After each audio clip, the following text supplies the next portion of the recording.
There is one thing that I deeply miss about being in corporate America during the panorama. And that is the sense of community that we had as Black employees, but also the level of support and care that we received from allies.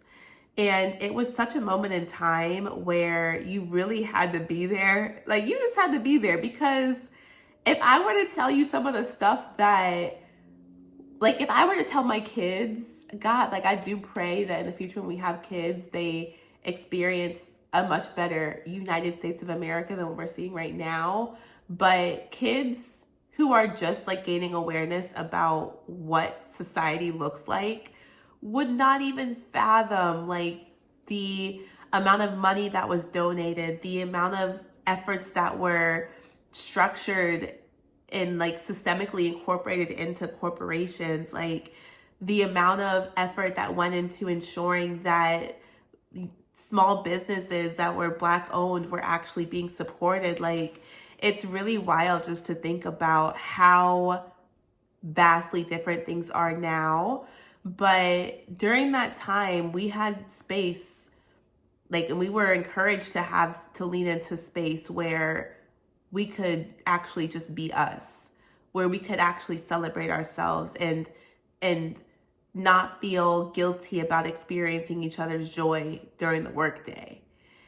And we also had allies who, I will say, I am naturally a very happy-go-lucky. I believe the good in everyone.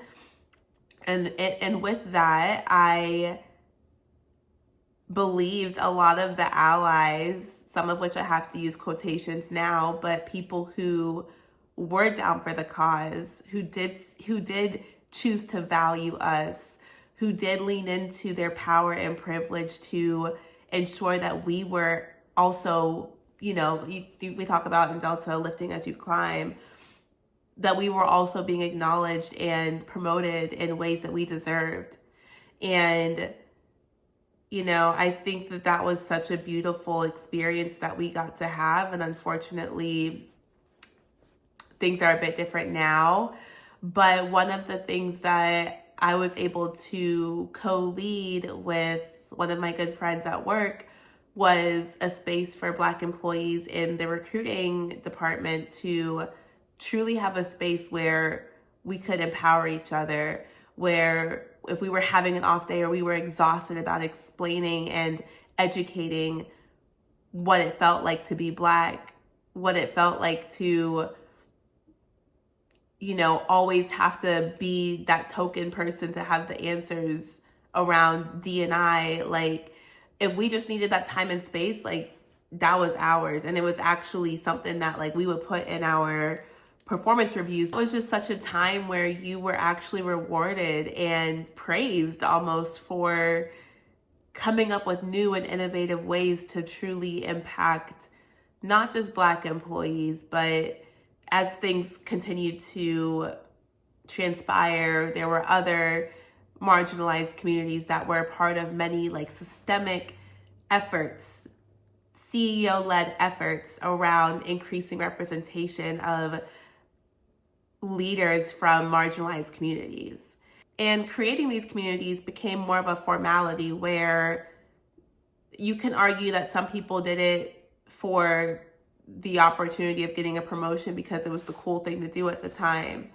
But I think now more than ever, we're at a point where we owe it to ourselves to create these grassroots communities where it's not necessarily something that needs to be, a formal group that you're able to write in a performance review, but instead, that it's something that you're building for the sanity and for the care of the people in your community.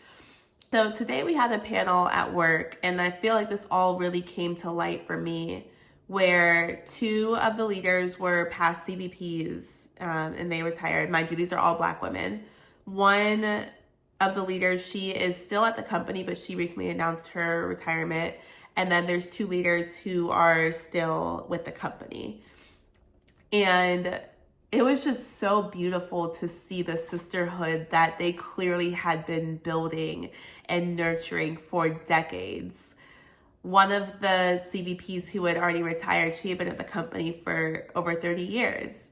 And so one of the youngest people who is now a VP, she was talking about like how that used to be one of her mentors. And it was just beautiful how there was some type of interconnection somewhere, whether it was mentorship, whether it was sponsorship, whether it was friend, whether it was manager. And it was so tangible just seeing the love and care that they all had for each other. Like they truly revered each other. I think another big thing that it was nice to see was just like how much they almost needed the dialogue themselves. It was a 90-minute event, and you could tell that there was just a deep love and almost like a nostalgia in a way. And to be a fly on the wall during their dialogue was truly precious. I also know that for me, that event definitely ignited something in me where it's like, okay, even if there are rules or guidelines around what we can formally create when it comes to safe spaces for us, whatever marginalized community you're in, like even if those guardrails are there, how can we organically and naturally have like these one-off conversations or these one-off chats or these one-off communities where we are still bringing light to each other, where we are still encouraging each other? Because in the darkness that we're currently experiencing in the world, it is very easy to just allow it to almost be like a cloud. And with that cloud, like I talked about this a few videos ago, but there's a potential for apathy to enter the chat, where it's like now the girl who used to be excited for growth in her career and excited to meet new people and excited to mentor people is now just in a corner like, dang, like how did I get here? And I think it's just important for us to remember the power of community. Like we genuinely are better together.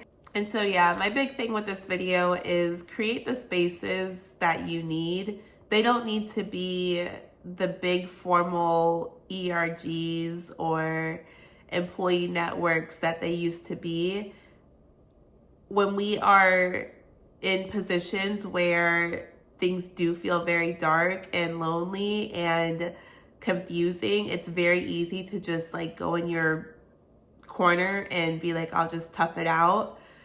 But nobody wins when we all are just trying to tough it out alone. So I had a conversation with a few of my friends after the call, the event that we had earlier, and I was like, yo, we really gotta lock in. Like we need to create something where we know that we can count on each other. Like we know that we can lean into the sisterhood that we had like 4 or 5 years ago during the panorama. And it doesn't need to be something that is applauded. It doesn't need to be something that's formalized. It just needs to be for us. So yeah. If you enjoyed this video, please be sure to like and subscribe, and I will see you in tomorrow's video. I'm so tired, but good night. Peace.